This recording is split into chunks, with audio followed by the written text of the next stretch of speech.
Good morning, good afternoon, whatever time of day it is for you. Hey, y'all.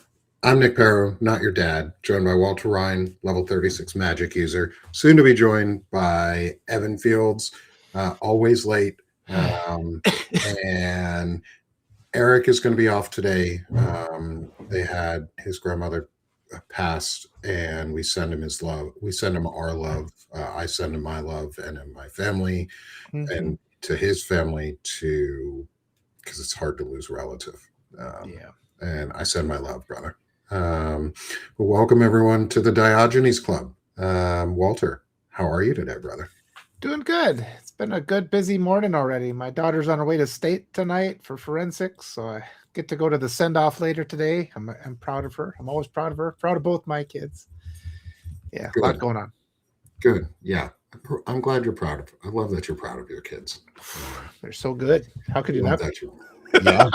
I mean, you and I talk about your daughters and my kids all the time. Like it's so, I'd rather be proud of my kids. Oh man. And like excited for the things that they enjoy than just shitting on them for the things that I want them to do. And I'm really still learning that lesson in a lot of ways, and I'm really trying. Oh shit. And we got our boy, special guest. His name won't show up on the there he is. Y'all caught me in the middle of cooking taters. Oh shit. I've got my poem. I got to read this poem for you, sir. This is I'm all excited about this because it's just an ode to Frederick Pogue. We had to invite you on because Walter has been waiting for weeks now to read this poem. I want to hear it. That's why I'm here. I'm cooking taters and onions right now. Should we wait for Evans, or should we just do the Ballad of Frederick Pogue right now? Just do it. We could do it. Let's do it. We wait for no man. Oh yeah. Oh good. I'm excited about this. Now, this poem has a chorus. All right. Oh my, so like a Greek chorus? Yes. And the chorus is every time somebody says the name Frederick Pogue, you two have to just say Frederick Pogue. Okay. Frederick Pogue. Yeah. And you can get increasing louder or however you want to do it, whatever the spirit is. Not for the title though, but the first time I'll just put my hand up. If you guys don't say Frederick Pogue when I say Frederick Pogue, I'm going to be pissed. Frederick Pogue. Yeah, there. Okay, we got it. All right, we got it. All right, I'm going to start reading this. Oh, I'm so excited about this. I just practiced this morning. It made me laugh so hard. All right, here we go. The Ballad of Frederick Pogue. Frederick Pogue. Frederick Pogue. All right. Fallow fields turned to mud beneath the acid rain. The spacious sky is obscured by smoke from flaming amber fields or amber waves of grain. The ravagers believed they'd won and reveled in their ideology of pain. But the cackling horde would not have been so bold if they'd known their crimes had awakened Frederick Pogue. Frederick Pogue. His tarnished armor, soiled with mud and splatter from victories old, was sufficient burden to bow a lesser man's soul. But lesser was not a word that applied to Frederick Pogue. Frederick Pogue.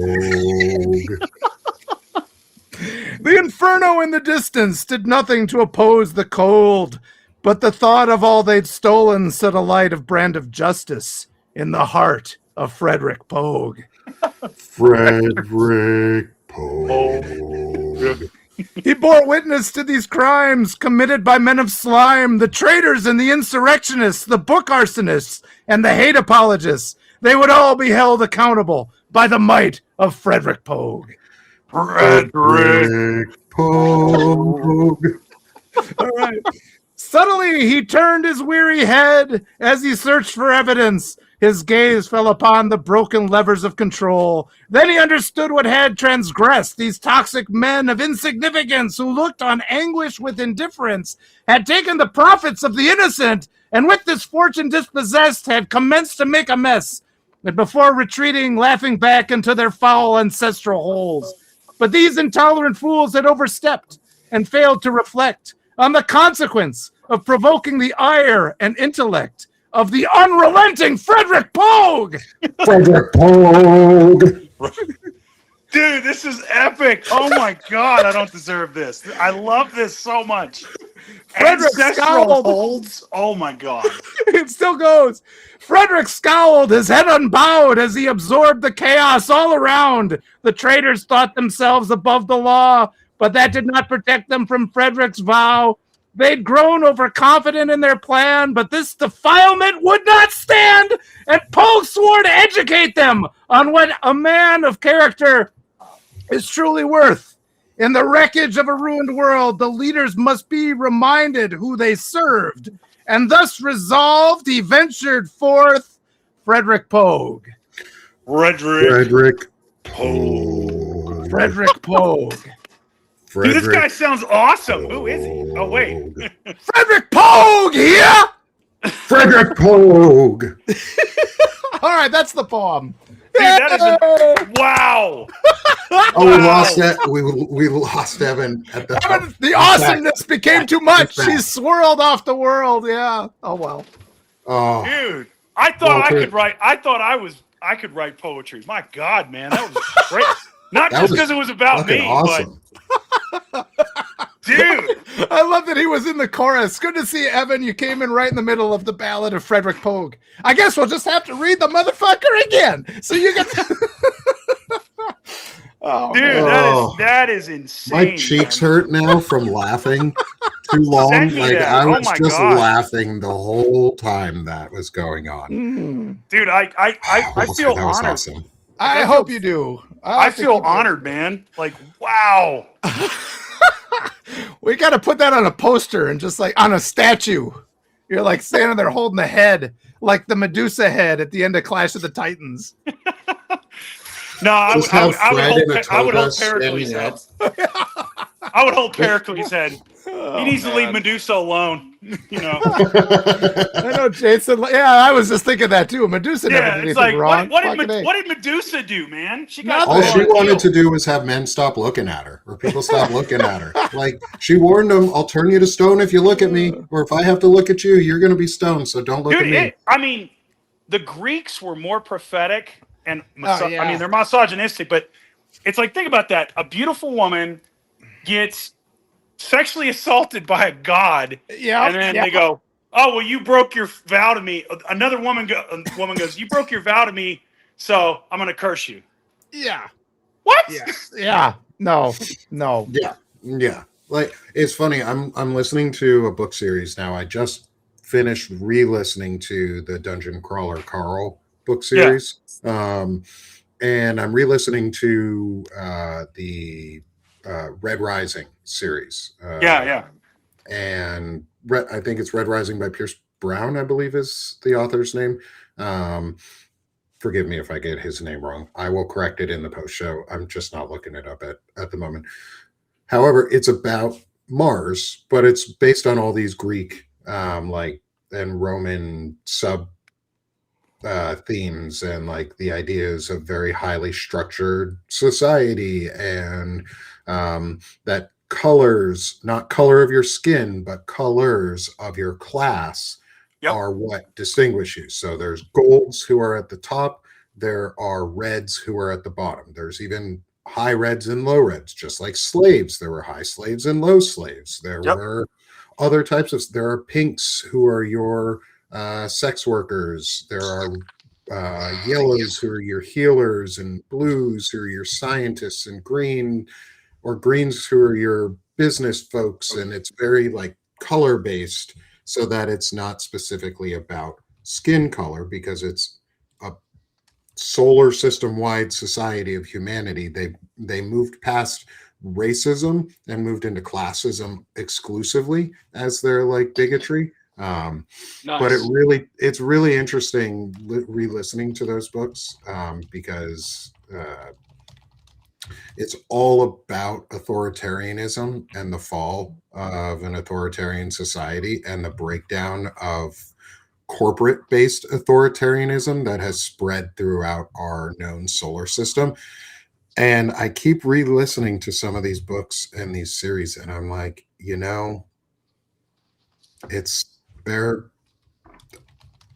they were real quick to start talking about workers' rights changes after a couple warehouses caught on fire, Right?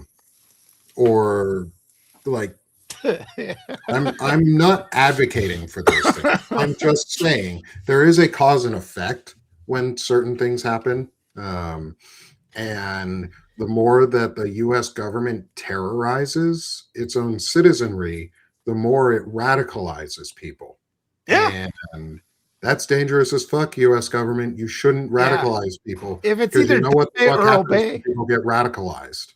Well, I mean, Yeah. JFK said it, like, I'm paraphrasing the quote, like, when you make the peaceful transfer of power impossible, you make violent revolution inevitable. And the problem is people think that's like, oh, well, you get to vote. It's like, no, I mean, Kasim, when he talked about the guy who did the warehouse fire in Ontario, he made a great point as being, because he's a human. A lot of people, like myself included, forget he's a human rights lawyer. And he's like, if you create conditions where it makes it impossible for you to live, for anyone to live, whether that's like a blockade in Gaza or whatever, or just, you can't live in Ontario, California, then yeah, I mean, and people lash out, they have somewhat of a justification for that, and so it's another thing that I found interesting too, right, is so the water problems, right?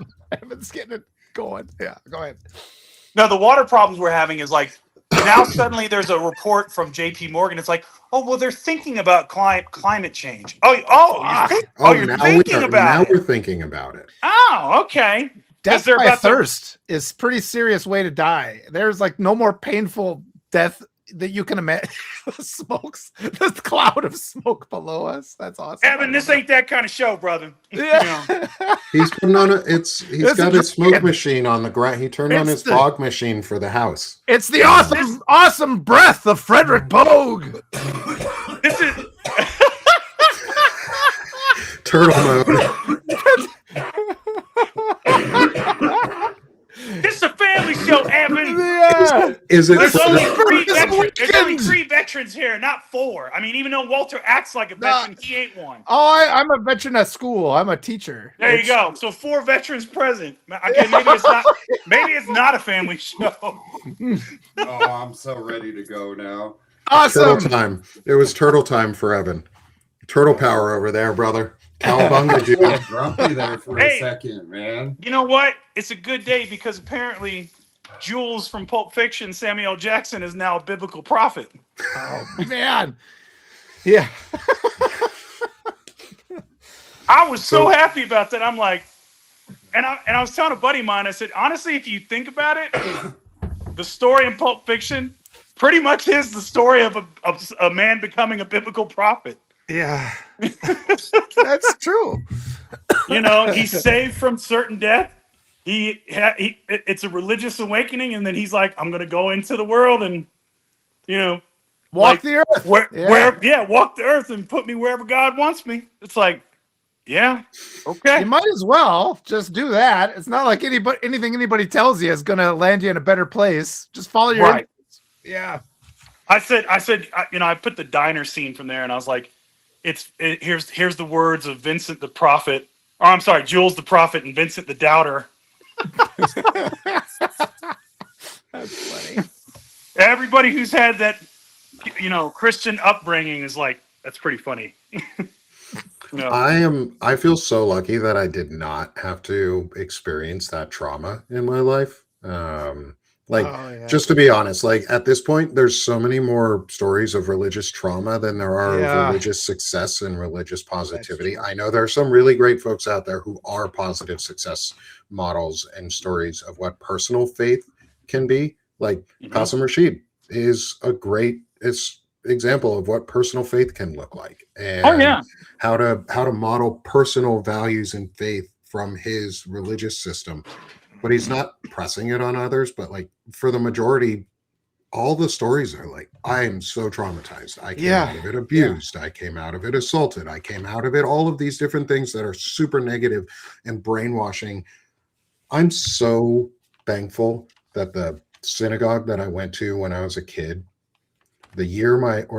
after my grandfather died, he wasn't part of the synagogue. We were, which meant they knew he died because they talk to each other. Synagogues talk to each other, and they knew he died. We will remember. The next time they contacted my mom was to ask for a donation to the synagogue, and she was like, "No, thanks, we're done." And that was basically the end of organized religion in our household, because my mom was like, "You obviously don't care about us as people. You care about the money that we could give you, and that's not where we want to go." And my parents never forced religion on me from that point. I don't think they would have ever forced it on me anyway. But like, I'm so thankful I don't have that fucking trauma in my life, because now we're all being abused by religion, and we should talk about how shitty that is. And we can talk about some of the men My parents who posed are it to out me here. like a question or like a choice. It should be a choice. Oh shit! I think my internet's like going in and out. Yeah, they I were think you like, need your mic closer. because I You're asked kinda them quiet. about it because it was kind of like at that age. It was probably like what, There you go. preschool, when like you start to hear from friends like, oh, I went to church and this and that, and like I asked my parents about it, and they were like, well, wouldn't you just want to watch cartoons on Sunday instead? And kind of like, I don't know, it just kind of clicked, and I was like, yeah, why would I want to go do that? And then like the first real church experience, because I never grew up with it or anything, or grew up like I had friends who went to youth group, and I kind of got the like, oh, this isn't my thing. And I went to, it was like every Sunday in basic training, because like you either get the choice, like you can go to church or you have to stay and clean the barracks or something. Oh yeah. And I was like, fuck that, I'm going to church, dude. Clean the And barracks. you show up, Dude, and I people, became like, Catholic in singing basic. and fucking like hands in the air. Evan, I became Catholic, And I so was I just could like go. nuts. Like, I was a Jedi when I was in the army. Nice. That was my actual preferred religion, was Jedi, because there is an established Jedi church or temple. Nice. And they have to honor it. Good. And I think there's also an established Sith temple too. I think they're That's based fun. out of New Zealand, which is whatever. Like, hey, y'all, good for you. But I did it because it was just funny.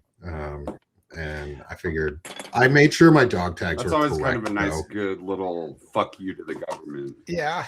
Yeah, it was. It You wanna was know also. Go ahead. I got my dog tags corrected though before I went and got deployed, so that they actually had like atheist on there, because I was like, I am not going to have them bury me under a cross if I die, because somebody assumes I'm Christian, and because that's what they would do. And I was like, no thanks. I'm going to put atheist so that they don't. They make your death all about promoting their religion. That kind of irritates me. I do want to say, though, we were talking about before with our kids and being proud of our kids. And so much of religion is just, it's this idea of you're not going to be rewarded for anything. The best you can do is not be punished that day. And that's really the default in our society. And like, I was thinking about this when I was reading today. It's like my whole thing is at night, I'll read a story and it's about celebrating what my kids did that day. Like so many parents are just afraid to say, you did good. Like these are the things. And that actually encourages more good behavior. And this is like the psychological shift that we have to have in our whole society, where it's not just like you did good, you're not punished. It's you did good, you're rewarded. I mean, that's as simple as you can say it. And America's all just about punishing people all the time. And like the best you can do is not be punished. And that's the most we can hope for. That's just bullshit. Yeah. Religion has a lot to do with that. You know what's funny, man, is like, so I remember when I was in aviation, and we had this thing in our company called Above and Beyond. And what it was an on-the-spot award you could give out to an employee, and it would put them in for a drawing. And, and the thing is, I quickly realized, to your point, Walter, like this was an effective management tool, and I would hand them out. I got pulled into the office and said, hey, we noticed you're giving out a lot of Above and Beyonds. And I was like, yeah.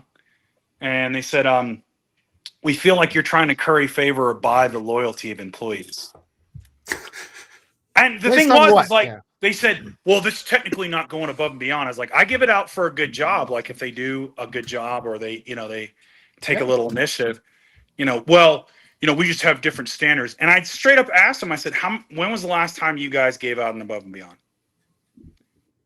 well, I haven't seen anybody earn it. And that's it, to your point. Yep. It's like the reward is, and you get this from, well, we pay you. You don't need to hear a good, whether you do good. Because you're getting paid. Fuck you. You know, employers get so mad when it's like Friday because I used to be, it's like, yep, it's time to pay the bill. This business owes me a bill. They got to pay it. And they would get so pissed about saying things like this. Yeah.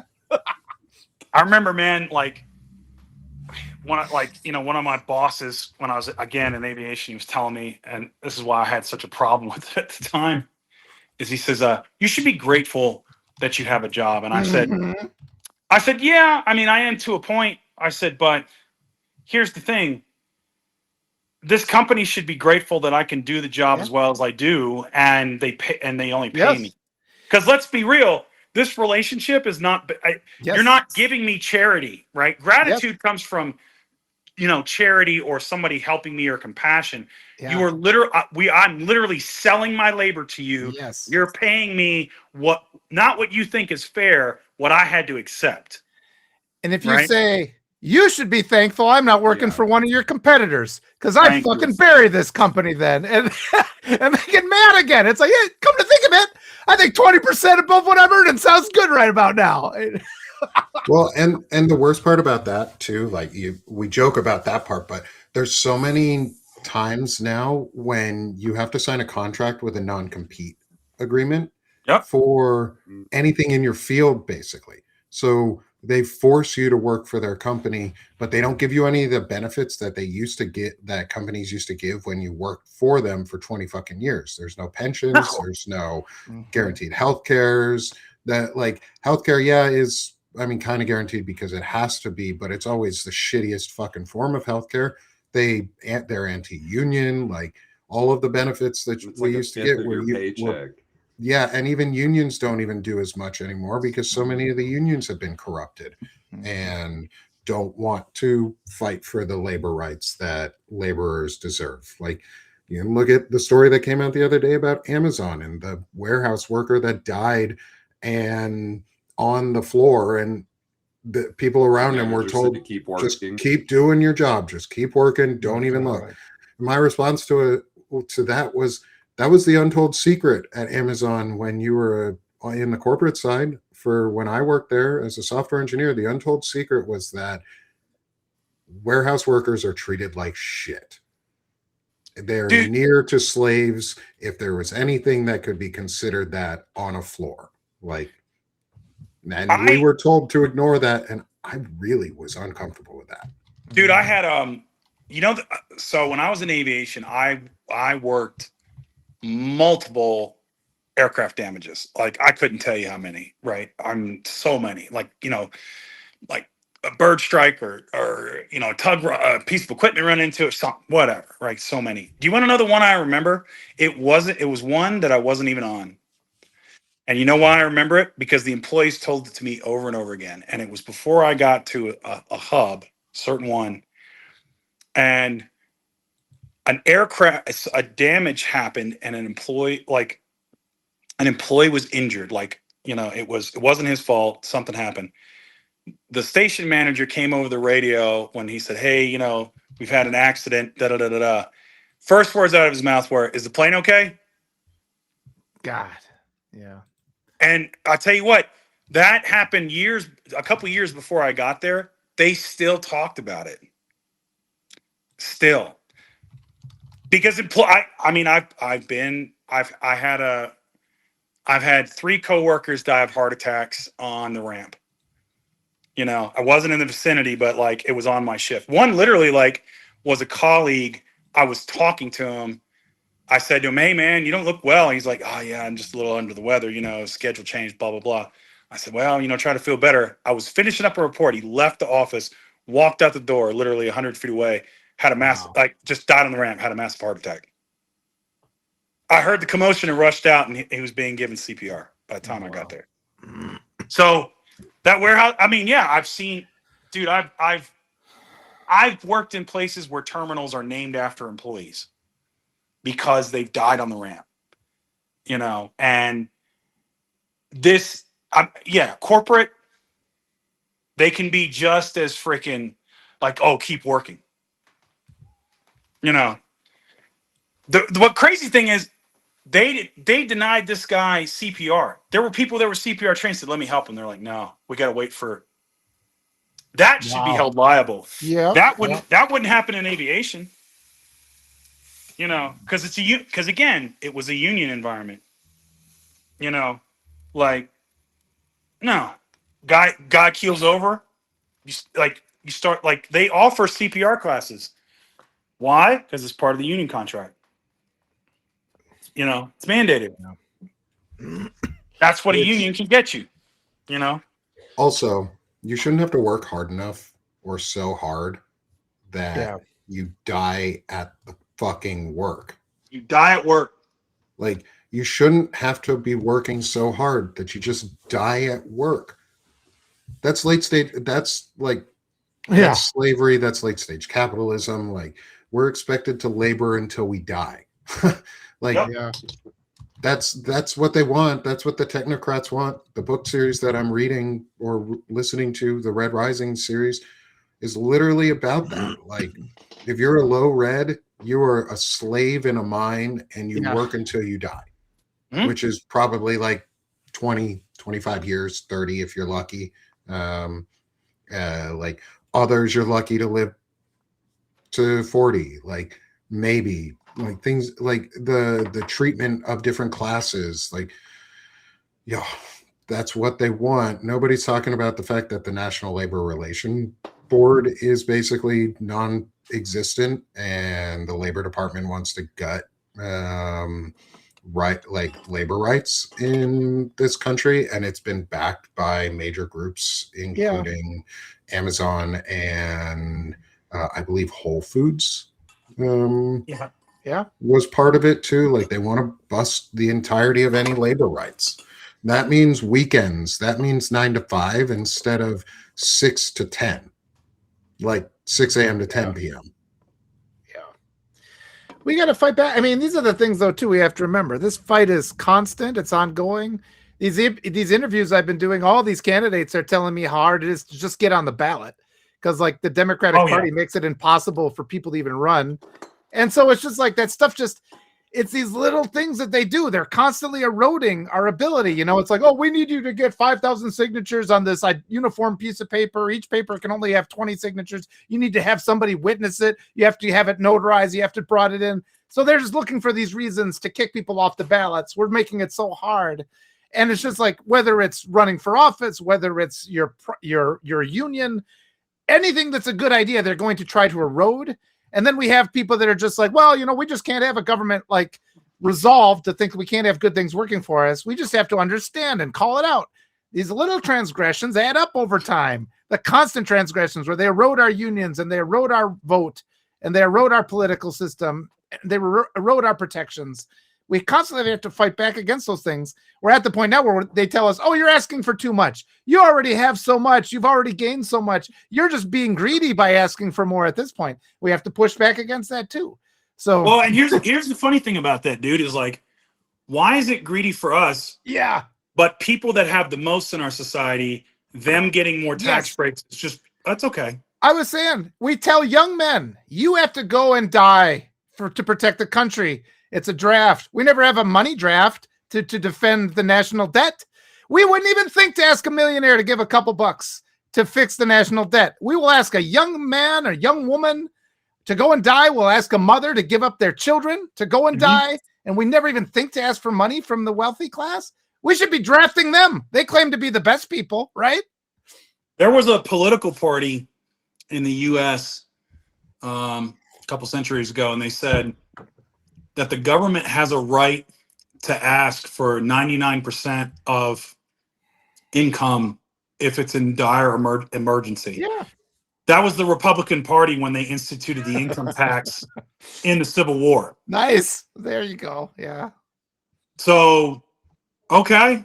Yeah. You want to go back? You guys want to talk about how, well, we defended freedom and we freed black people. Yeah, let's go back to that Republican Party. I'm down for that.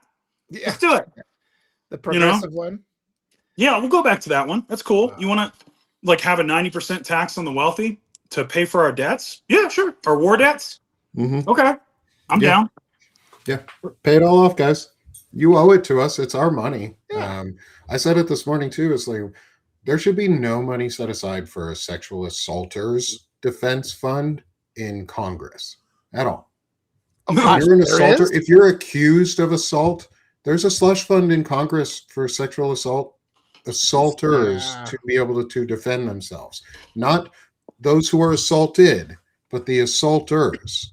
We shouldn't. Why are our taxpayer dollars being used for that shit? I think and with every that, person who has pulled from that fund, y'all owe us money. I think That should with come that, back to all of us. with that, we need to remind women it's not all men. I think that's the way to fix it. Oh Just yeah. Just keep simply say reminding not all women men. it's not all men. Oh boy. We gotta have a satire tag before you drop lines like that.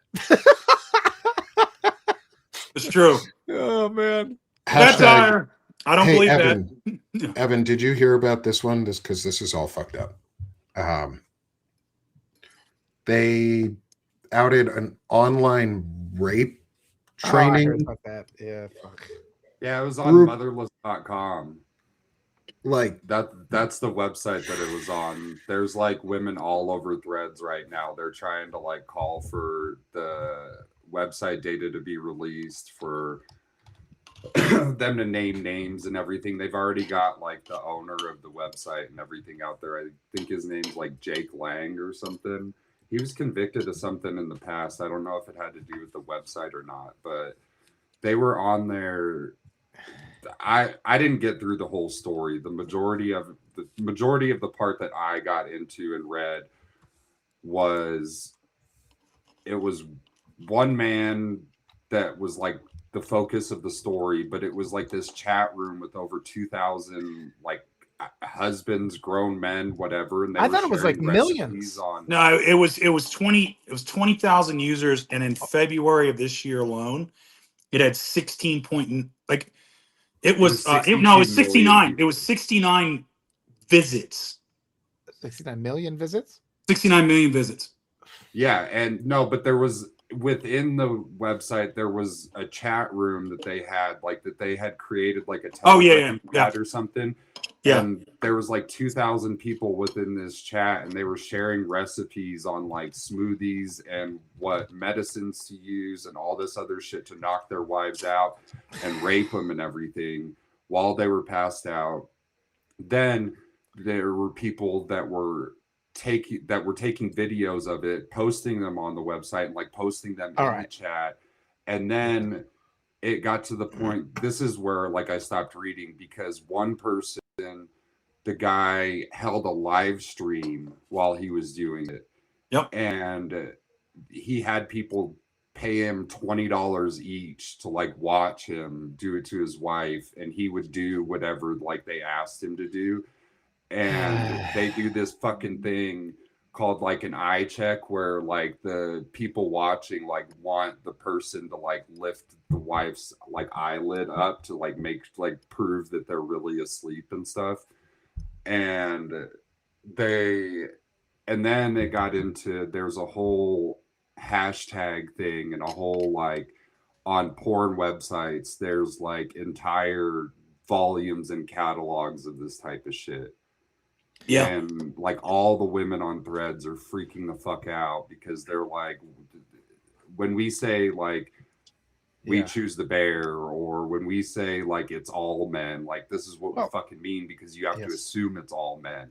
Because like if we're out in public in a situation and we know that other women are safe like around us and everything, you know what I mean? But they don't fucking know that. That's why they say it's all men, you know, because you get into these fucking situations where these things come to light and they feel hopeless.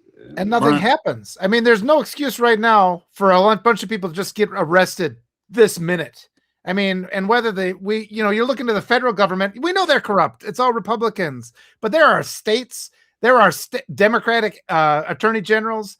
They should be doing this with the Epstein files too. We can be making arrests for crimes that happen in these states for whatever, other crimes related. Just get these guys for something, start hauling them in, but it's just going to go away. Like it always does. It just goes away. And then the Democrats are just as bad because they're just like, well, we don't have power right now. They got plenty of power to arrest some people right the fuck now. They better start fucking doing it. And then this is like, also why they never come and talk to us. Yeah, and they have the fucked up thing about it is like it comes out like this in the CNN story, which is mainstream media. But it comes out as this big splash and this big expose and everything. But then they don't cover it on the fucking nightly news section of it. And it doesn't get any attention from the people in Congress. And Democrats right now are on their heels where they're like, oh, fuck, I swear to God, I promise we're not rapists and everything because Eric Swalwell just got caught with all that bullshit. And they're going to fucking try to keep their distance from it. So nothing they better gets start done. arresting. I mean, you can't say no. Swalwell was an open secret. Yeah, you know? they knew. They protected him. They freaking knew. You can't tell me that Adam Schiff didn't fucking know, or Ruben Gallego and all those people who were like. Well, Ruben Gallego has his own democracy. Doesn't Ruben Gallego have his own allegations against him too? Like, yeah, they're investigating him and shit now because he was using money. Him and Swalwell were using campaign funds on a trip to like Puerto Rico or something, where they were paying for hotel rooms and drinks for girls and shit. Jesus Christ. Yeah. I wrote that article. They all need to go. They just all need to go. All of them. Can we start? And I'm not. I am kind of sexist on this at the moment, but is we need to start fresh with a new government in power that only has women. Men, we have lost the right to. We have lost the right to be voted into office right now, or the privilege of being in office and holding any office, because we shouldn't lose the right to it. We don't have the privilege to be there. We shouldn't be there right now. Yeah. And every single man in office, and I do support men. There are some men that I support who are running for office, and I'm not going to say they shouldn't run and that they shouldn't get in. I'm just saying the level of this fucking bullshit is so bad. Like, this is an Ashley Madison website level fucking thing. They need to be leaking names. This is how we all know how fucking gross the Duggars are, because somebody leaked information about Josh Duggar, which then got all that information out there about his pedophilia. And now there's another Duggar brother in trouble. Yeah, because of the same shit. I tell you, man, I just, you hear this stuff, and half the time I don't even know what to say, because it is just so. It's stupefying in the level of horror that it is, man. And I mean, it honestly evokes a visceral rage in me, where it's just like, for those guys on that mother who, like the guy who did the live stream, castration, man. Like, well, like, let's get media. Something's got to happen. Yeah, I mean, it's got to be an arrest. It's got to be some fucking thing has to happen, because this is the problem. The Democrats are like, oh, that's terrible. Arrest somebody. You can't sit there and say that's not enough. And we have to be yelling at them. It's like, we got to go track them down. We got to go at their house if we have to and say, you guys got to arrest some fucking people. We can't have these men raping people. It can't be an open secret. Who knew about it? Who knew about it? If you knew about, what the fuck? Why'd you stay quiet? I don't care. And it's going to be a bunch of men. We arrest all the men doing this shit, and we'll, by default, have women in every position of power. How do you do that to your own wife?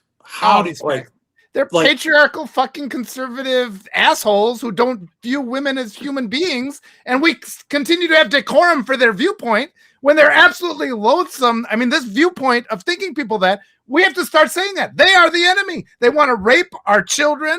They rape their own people and their own family members.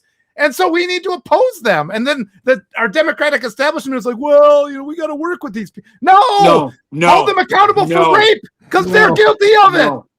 Yeah. No. And don't let them in to our own fucking party. I don't want them at schools. I don't want them around my kids. Yeah. I don't want them around my kids. I don't want them around my government. I don't want them around handling how our taxes are used, who's going to be sent to fucking war, who's dropping bombs places, any of this shit. Because some of those rapists are the same who hold office. Nice. Yeah. How many elected officials visited that website? Yeah, I want to know which elected Name. officials from state to Fed, every single person. We need that list exposed. Hey, Ron, you should steal that list and send it to everybody as a parody video using Legos. It would be funny as shit. Go for it. But I mean, go for it. Like what? What? What I would ask people is like that have a White hat problem hackers. or, like Somebody release it. The patriarchy and shit going away and having like all female elected officials is remember when you were a little boy in like elementary school. Who were the teachers that always protected you? Who was your favorite teacher? Who was the one that was always the sweetest to you and made you feel the safest? It was always a fucking woman. It was almost always a woman. And those are the people that make you feel safe. And there's a reason for that. You know what I mean? There's a reason that the majority of men grow up with problems because they were abused by other men or bullied by other men or fucking treated like shit by other men. Imagine those women who were protecting you and everything. Imagine them being in government positions to where they could protect society. Yeah. It's not that fucking hard to envision. It's not, just give up control. It's not a big deal, dude. Well, we have a path right now. Just talk to your wife and say, has anybody ever harassed you? And it's like, I will support you. Let's go down and file an HR complaint. You know, let's get this done.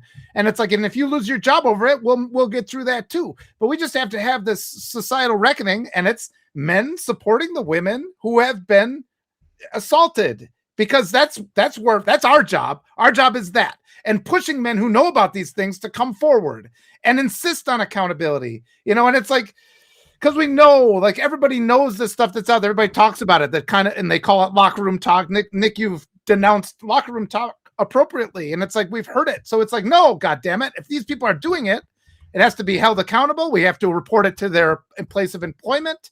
And this is actually one of the best ways we can reclaim our society, because all the rapists are in office right now. We can remove them this way through accountability. I'm done. Yeah. At this point, I'm done defending men at this point. Like I'm over it. Yeah. Like, and I mean, it's just because the thing is, what happens every damn time. Yeah. When it comes out is it's always, well, you know, there are women that have accused men falsely. Well, there's this and well, there's that. And here, but yeah, okay. It's like 2% or less, right? So if we're just going by the numbers, because we're in an emergency, what that's telling me is we should believe women 98% of the time. So why aren't we doing that? Why aren't we doing that? Like, why is it because again, you've got a lot of these assholes that benefit from this, shield, that benefit from our complacency, and us just kind of, you know, oh, well, he's an asshole, so I'm not going to say anything, or I'm not going to push. They are shielded by our inaction. Enough. No, I'm done. Yeah, it's got to be action. We have to have action. There has to be accountability now. I'm done. If you're a shitheel dude, no slack. You're not around me anymore. I'm not having anything to do with you, and I'm gonna freaking drop dime on you. I'm gonna make noise. I can go. No, no more. And I can tell this is a quick message statement for those in. Oh, go ahead, Evan. Quick statement for those in Congress, men in Congress on the Democratic side. Out all of the fucking predators on the Democratic side. All of them. Not because it would benefit the Democrats in the short term, at least. But guess what it would do? It would show that you fucking listen, and that you've listened to what's going on, and you're responding in at minimum appropriate level of what should have happened years ago or months ago or however long ago. But the easiest way to stop this, men who are Democrats in office right now, is go to the floor and say, I would like to put on record every single member of the House or Senate who has used these funds to defend themselves against sexual assault charges, and out them. Put it on congressional record, because it's our money and we deserve to know who in office is a rapist or alleged rapist, and they should be removed. And then who cares if it hurts the Democratic Party in the short term? Because we'll replace every single fucking one of them with a better person. And it will help all of us because it's country over party. It's people over country. It will help all of us if we have people who aren't assaulting other people making laws. Do you know how many times I've had in my career, and I've worked with hundreds of women. You know how many times I've had a sexual harassment or, assault plaint come follow me? Yeah. Zero. Mm-hmm. Do you know how many guys that I've worked with that were my colleagues that either I knew about that did it or had like HR complaints, or I even supported women that made, man, I can't hold up that many fingers. Yeah. And so the thing is, like, this notion, like, oh, well, you can't do this and blah, blah, blah. It's like, I've mentored dozens of women at all levels, that wanted to become managers, that wanted to become crew chiefs, that wanted to get better. I wrote a piece where I've dated women I've worked with. It was consensual. I've never had a sexual harassment case filed against me. And that is because I've always acted like a professional, and that's it. Is if you treat women like people, and I say this all, man, and people think, oh, he's just being flippant. No, the problem in this country is, and I'm coming around to this, and I hear a lot of women say it, is like, we hate women. We don't treat them like people. We treat them like things, like property, like things they're owned. Mm-hmm. And that's why this crap goes on, because, that's the thing. If this had happened to a man, oh my God, signal. It would have been over. It would have been fixed in a day. Single the fire brigades, like call up the National Guard. It's an emergency. Mm-hmm. Especially if it's a white man with connections, right? Oh my God, it would have been a travesty, Evan, but when it's women, Wow. we have to learn to treat women like people and actually love and care for them, and not hate women. And that's the tall order we're fighting against, man. Yeah, guys have to be willing to admit when they were wrong and not try to fucking sidestep these issues and everything. Because I was going to ask you guys if you saw, well, it's both of them. It's Dave Chappelle and Joe Rogan. Dave Chappelle came out and I guess made comments yesterday that he feels like the right wing and Republicans adopted his jokes on trans people to be bullies, and it was misinterpreted. And then Joe Rogan, he's come out and he's said stuff lately about the Epstein files and how they're protecting pedophiles and how Trump's doing it to protect people. They're both basically trying to sidestep the issues that they helped create societally. Like Dave Chappelle was the one that he jumped right in at the beginning of the culture war of trans people and used it and weaponized the story that he had about his friend and everything. And then now that public sentiment's starting to turn and everything, they're trying to backtrack and be like, I didn't mean it like that. I didn't mean it like that. And it's like, motherfucker, you've been supporting it this whole time. You're riding the financial train of the right wing.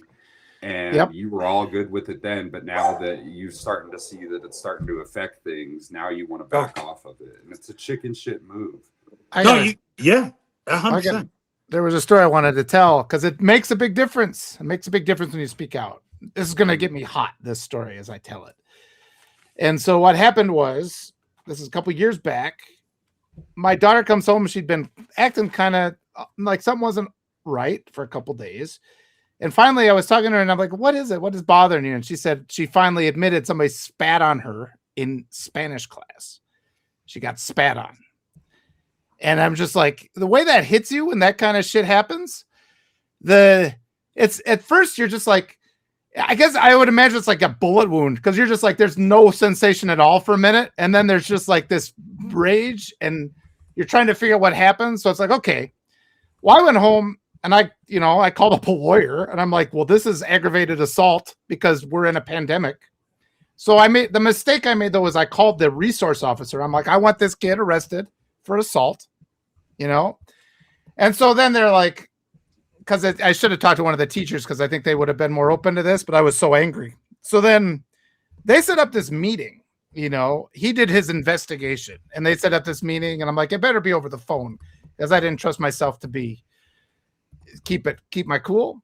And so I get on the phone, and it's this cop, and it's the vice principal, and they just started in like, well, and he's talking like, oh, I'm your buddy, and he's saying all this stuff like this happened, and he's like, they didn't really see what happened, and he attributed a bunch of lines to my daughter that weren't things that my daughter says, and I can identify a line that's Rudyard Kipling. I know what my daughter sounds like. And so he was saying this bullshit, and I'm starting to get a little angrier. And he tried to make it, this cop, like, we're just going to kind of brush this under the rug. This is just going to go away, And he starts winding down like he's going to hang up. And I just said, you know what? You had your talk. Now it's my turn to have my talk, I said on the phone. And I said, this was like a year later. And I was like, a year ago, I was with a search party that found the body of an 11-year-old girl who had been raped and murdered in the fucking woods. I was there. I was on that scene. I said this to this fucking cop. And I said, the reason little girls get raped and murdered is because some other little shithead in a classroom spits on a girl and not a goddamn thing happens. And so that's not going to happen to my daughter. You're going to do something about this. And the next person you talk to is going to be my wife. And I let it go. And then they handled it. And the next time I talked to them, this guy is the coach of my daughter's cross-country team.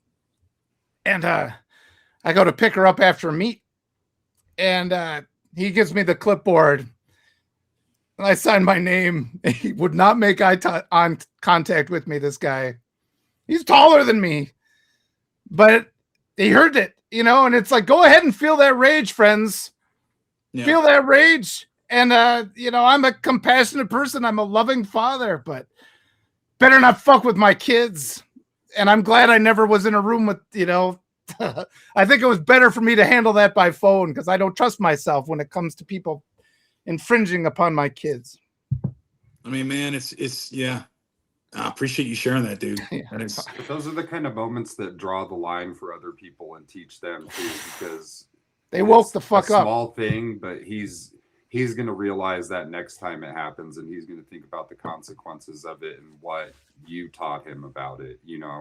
So it's definitely it's not only an on-the-spot correction. You fundamentally like change the way somebody views things, and that's they laid out that's why it's important to speak out. Yes, and when my wife called them, and she's the one who's going to hit harder than me, to be absolutely honest, but they rolled out the red carpet for her. That kid got removed from the classroom. It got handled, and it's just sort of like, okay, you got to get this shit done. But they try to push you into just pretending it didn't happen, and that frustration lingers, and you have power to change it and stop this. The one thing I've noticed, like, with folks is people don't want to have these uncomfortable and hard conversations. And a lot of systems that are set up, whether it's corporate, the military, government, whatever, right? School boards, you name it. They're set up to blunt the hard thing, to blunt the change and address those inequalities. It's the same thing of like, you talk about progressive candidates getting on the ballot and even local, they make you jump through all these hoops because people would rather because it's hard. They'd rather ignore it, right? And everyone, I've been through that, man. I'm guilty of that, where it's like some asshole near you says a racist comment, or says a sexist thing, or does something, and you're just tired. You're just like, man, I don't want to deal with that. I don't want to address this. I don't want to do that. Or you're like, okay, yeah, maybe they were being a little bit of this, but do you really want to push it? The thing is, you have to, because that's what you don't change things. You got to have those hard. They keep taking, and they escalate. They will escalate. You get it in their early stage before they have a chance to rape. Because unfortunately, because of the patriarchy, we have the luxury of being enraged because it's expected of us, right? We can get enraged and pitch a fit and you know, like, so I'm gonna kill this dude, blah blah blah. Women don't have that luxury. They don't have that privilege. They can't. They have to suffer harm that I can't even imagine, and have to just go along to get along.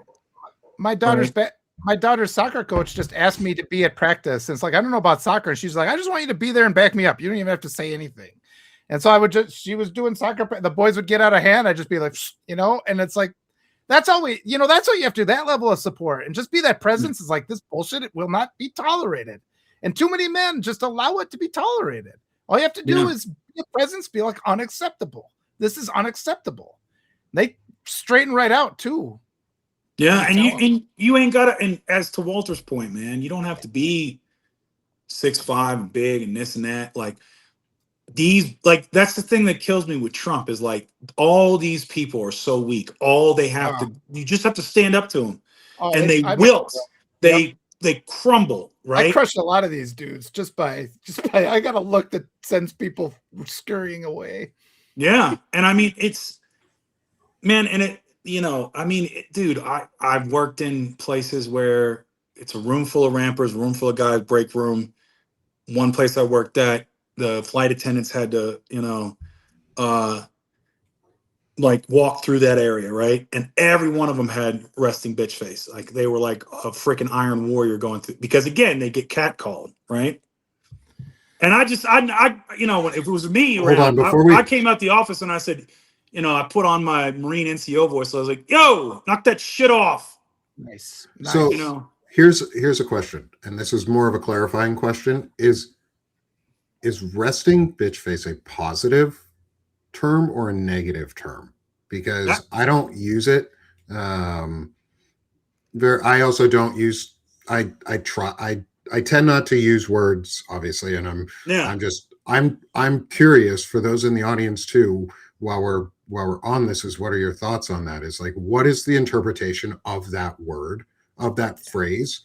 And is it an appropriate or like an unacceptable phrase? Because I don't want to be using phrases that fucking hurt my friends. Like when I talk about, like when I demean men, I talk about men as penises or taints or a shit like that, or smegma, or fucking the gross things that they are. Like, you have a resting dick face. Like that's a great way to tell somebody that they suck, or you look like a fucking wilting testicle. I mean, it's the way Francesca Honk brought it up. Yeah, you say that like where I say RBF, right, is because it's a shield. It's a shield. Yeah, that's exactly what it is. Every woman knows, because I've heard them say it, right? Mm-hmm. Yeah, and so I'm sure for some women it's offensive, but what I'm using it as is like a descriptor. Is it's that face that a woman puts up where it is just, it's like a porcupine with the quills or whatever just out, right? It is meant. They're tired of being harassed, right? And so they and again, it's the problem with it's the reason that women hate with this smile more, right? Yeah, because that's you true. know you should smile more. And I've seen it, like, because again, worked in aviation, a lot of flight attendants like that get hit on and harassed and blah blah blah, and it's like, man, I'm telling you, it's like a freaking playbook. When they would come through that break room, go to the terminal, they all walked the same speed, which was they put on their armor, and they put on that armor, man. It's like and it was just straight ahead, you know. And I mean, I had to counsel guys who, like, one guy I had to pull in the office. Finally, it knocked it off when I was around, because he blocked the doorway on this one chick.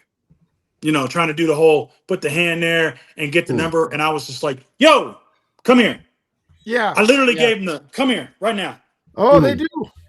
You know, and pulled him into the office and shut the door. And I did that so everybody sees it. You know, I was like, you can't be doing that, man. You can't be blocking their way. Wow, man, I was like, that's not flirting, big dog. Yeah, you know, that's harassment. Yeah, you know. So I don't want to see you do that again. You do that again, you're gonna get shop stewardy. Copy? It's like, all right, and you let it go. Those guys out, Fred. No, yeah, but I mean, and that's what you got to do, right? But it's like, I've seen so many women with that armor. Yeah, and that's how they have to move through the world, man. And like, think about that. Like, you know, how much is that on your psyche? You know, where you constantly have to put that armor on. You constantly have to be aware of the wolves, man. Like, damn, you know. And if there's a better term for that, please let me know. I think the term, I think armor is a great term. Yeah. Yeah. I mean, they gotta, you know, it's like I'll use that, but they put on that armor, man. They put on that war paint. You know what I mean?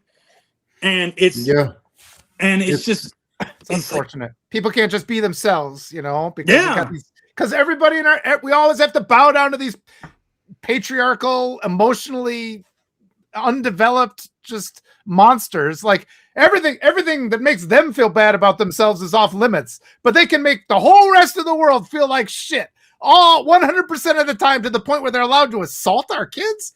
This fucking bullshit, you know. It has to be. And yeah, I mean, Fred meant no disrespect. That is a term that's out there. I know when I was talking about when I was interviewing Francesca Hong, she used that term too, and I'm like, I don't think that of you at all. I think you're beautiful. And no, but I know what you mean, Fred. I love that Nick brought that up, because we gotta, like, just like, remember when the vernacular back in the day was everything, oh, that's gay, that's retarded. That kind of thing, it's right? important to be corrected.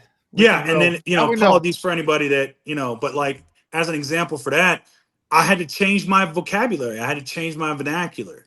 Yeah. And that's part of it, man. It's like, well, if there's a better word for that, you know, and, you know, so let's use it, you know, but it's, man, I mean, that's why I believe women, because I've worked with, that's the one thing aviation gave me, man, is it's a daily basis, and you work with hundreds of people. Like, I mean, you know, I'm managing an area in Philadelphia, 100 employees minimum, and they're all on your shift on an 8 hour, and that's nothing.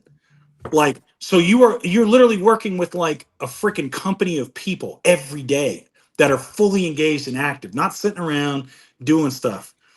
And that's in one area. You literally have more than 1,000 people on shift. Like, it's a big operation, and so you get this.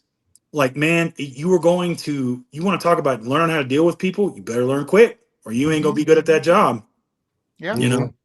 And at every level of our society, we don't provide that education, because we teach shitty behavior all the way to preschool, you know? And it's like, that's the fundamental restructuring of our whole nation. That's important at this point. Yeah. And hopefully that boy will take something, you know, it's like, who spit on your daughter, you know, like, hopefully he'll take something from that. Like, man, there's certain lines you hadn't crossed, because again, you know, some people may say, oh, you took it too far and he'll be, you know, blah, blah, blah. It's like, okay, but you can't keep that, you know, look, but if you let that go, you condone it. Oh, yeah. You condone that behavior, you know? Well, it's interesting, and we've condoned way too damn much. And look where we're at. Look where we're at. And my daughter had to sit with it, and it was like, was this an accidental? Was this just me being a slobbery weirdo? Was this and she was like kind of working it. I'm like, no, that shit can't happen. And it's just, even that whole situation was so important. It's like, this happened, and this cop trying to tell me the words that weren't her words. It's like, I know my daughter's words. She didn't use those dumbass words you just used. My daughter uses the long words, you know, the ones that you get from reading books. And I recognize when she speaks, do not attribute words that are your words to my daughter. And I had to get it out of me. And it was good. It needs to be done. I let the rage come out. He saw it. Dude, it needs to be done, or else they have impunity. Like, if they're going to get away with it about spitting on a child, then they're not going to process the rape kit for the teenager. Yep. And they always try to make these excuses and pretend and all this stuff. And it's like, look, whatever led up to this moment caused trauma, and he's guilty of that. It's like, his intent is not my concern. My concern is what happened, that spit got on her. And so it's like, that has to be held accountable, because we're in a pandemic. That's fucking attempted murder, asshole. Yeah. Well, it's like that one POS that, that swim guy at the college that violently raped that Brock Turner, that student behind a dumpster. Stanford. Yeah, behind a dumpster, and was caught and stopped by two international students. Caught him in the act, And what was his sentence? Light as it could have been, Yeah. because, well, Yeah, you know, 'cause- he's a young man who made a mistake. How do you make? How is that? No. That's not an indiscretion. That's not a oopsie poopsie. Right. That's you. Yeah. It's behind a freaking dumpster, man. Yeah. The number of kids that get raped by their dad, though, like in the United States, and that's the dirty secret, like the level to which that is swept under the rug. And if you know, it's just sort of like these are the issues we have to address, and it's entirely patriarchal systems, white supremacy systems. We're not even allowed to talk about it. We're not allowed to teach the real history of the United States. We teach history like it's the redacted Epstein files, I would say. Half the people we revere in this country raped kids, like going all the way back to the first days. Thomas Jefferson raped Sally Hemings. She was maybe as young as 11 or 12. I mean, this is bullshit. And it's like, yeah, we sweep that under the rug in our public schools. The result is your kids are going to get raped. That's what's going to happen. And then we're in this rape culture now. We have an entire church that is founded by a rapist. We call it the Mormon Church, or Jesus Christ Latter-day Saints. LDS was founded by Joseph Smith, who was a rapist and adulterer, and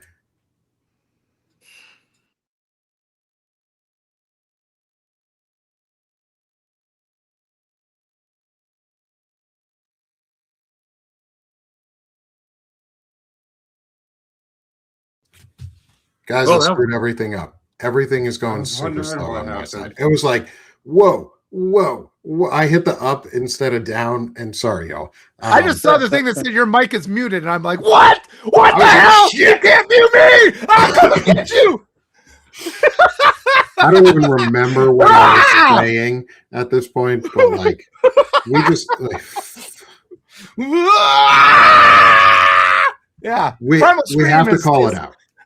We have to just fucking be done with this. I'm shit. fucking so mad. Yeah. Yeah. That's my rage laugh. That gets them really scared. When I start out just mad, and then when I start like, okay, yeah, let's get going. Then people start running. Yeah. Oh, Evan, I bet your baby looks. Oh, sorry, I scared the dog. Yeah, my dog ran upstairs. He goes away when I start getting loud. Oh, yeah, I was talking about Joseph Smith and the Mormon Church, and I muted myself when I reminded everybody that they were founded by a rapist and a child and a wife stealer, and he took children, and he had many wives, and he was hung for fraud and other things. Like, he died because he was a fraudulent piece of shit, and everyone hated him. And now we have a church that didn't like black people until like 20-30 years ago or some shit. No, it was in the 70s. It was like 1973 or something like that. Yeah, 20-30 years ago. Like, yeah, some of these religions just happened like 20 years ago. Well, then, like L. Ron Hubbard, still within like very recent lifetime that they just recognized that black people were people, and should deserve like the ability to go to heaven or some shit. Yeah. Like, but Nick, you're missing a very vital point about that. He's a man of God. Genocide. He's a man of God, so it makes it okay. Here it comes, satire hashtag. People are gonna get hashtag satire. Joseph Smith, man of God, like, genocidal maniac. Women have only been allowed to get credit cards for like 51 years, 52 years. Yeah. I mean, it's not, I mean, it's offensive. It's offensive. It is. All right. We gotta close our day out here, guys. We've been here for a little over an hour, and Walter, you got something you gotta go do. Yeah, I'm good. We're good. Yeah. Let's close this out. Evan, I'm gonna start with you if I can find your, I know mine's showing, but I'm gonna start with you. Here you go, brother. Hey. Start with you, man. Guys, subscribe to News from Underground. I do a lot of work on issues facing young men, policy, politics, all that stuff. One thing that I did want to mention is we talked about Brock Turner, and I don't want to give any highlights to rapists or anything, but I did want to point out that his victim, who was originally known as Emily Doe, is now a writer, and she came out with her own book. I believe that she's on Substack. I'm not positive, but her name is Chanel Miller. Good for She's a her. very accomplished author. She does a lot of work with like speaking engagements and stuff like that. So fuck Brock Turner. Go look at Chanel Miller's work and everything. Support women, support survivors and victims. And that's what I wanted to use my time for today. I love you guys. Thank you very much. It was a great day. Support these guys as well. Thank you all for being here. I'll shut up now. Dude, thanks, brother. That was beautiful. Thank you. Thanks for highlighting that too. Of course. And Yeah, that was perfect. Hopefully there does eventually be full justice in that situation. I don't know what would be justice to her, but there needs to be more than what the fuck happened. Because fuck people like him. Fuck him. Fuck people like him. Easy to say, isn't it, guys? Fred, how about you, brother? Frederick Pogue. I write from Missives for Frederick Middle-Aged Man. Pogue. And I have ballads composed about me. Pretty badass ballads, actually. It was. You know, That was fun. Yeah, I'm an essayist on Substack. I write about politics, masculinity, whatever. Basically anything that's injustice, I can't stand it. So that's about it. I feel the wrath of Frederick Pogue. Frederick Pogue. And this is Rocky, and you hear Biscuit, who's in the background. You know, this is our Jack Russell, who's, you know, can't stand it if he doesn't get all the attention. Got to get all the attention. Walter, you, my brother? Yeah, that was a good one. I got all riled up. I'm glad we got to start with the ballad of Frederick Pogue. Frederick Pogue. So I'll post that on the replay. It's like Poe. That's like, it could be compared to Poe. Maybe not favorably, but it can be compared. He was a way better writer than I am. Yeah, but you know, we got you here. I'm gonna send this to you like on a plaque, you know, with a picture I drew of you on the top. So that's gonna be on your wall. Yeah, I would put that on my wall proudly. I hope so. Oh, Walter, man, thank you so much. That's a lovely comment, Evan. Thank you so much for that. It's beautiful. And yeah, I mean, it's all about, I try to be a nice guy, but just don't fuck with my daughters. It's basically my life philosophy. And then it gets pretty ugly. So and I know at times. I know I got good men at my back, and they're actually there for the sake of the abuser, because I'm not going to stop, and they're going to protect me from a life jail sentence by pulling me off. So, and that's the attitude we need in the United States. I've had enough. I've had enough of child rapists telling us they're better than we are, that none of what we do is good enough. Fuck this. I'm sorry, Polly. I'm not supposed to say the F word. I apologize. I got riled up again. Thank you all for your support. I'll leave it. It's hard not to. Thanks, Walter. It's hard not to swear for some of us who is ingrained in the military, and it's just lingo, and it's not even a curse word. It's just one of the most versatile words in the English language. So it's easy to use. It has so many uses, so much utility. Like I just want to get over the idea of words that curse things, because they don't. That's some puritanistic bullshit, and screw those people. So come join Sick of This Shit Publications, where we talk about shit like this. This is where masculinity is, well, better humaning, because men, we suck, but better humaning is the thing that we're doing. And that's why I wanted a group of men that I could hang out with more.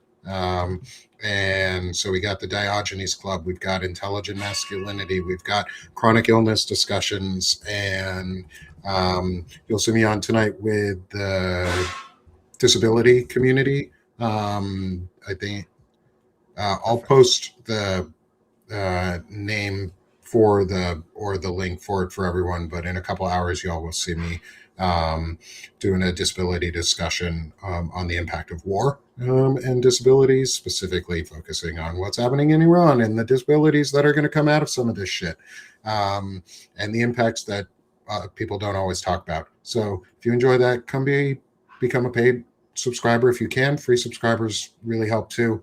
But we'll be back here next week for another episode of the Diogenes Club, like we always are. Fred may be joining us more often. I'm going to poke at him to see if he wants to join us more often. The continuing adventures of Frederick Pogue. Frederick Pogue. You're gonna see a lot. You're gonna see a lot of like post-workout meals with like taters. And I love it. Pork I read chops. banned books. Yeah. Dude, that shirt's awesome. I like it.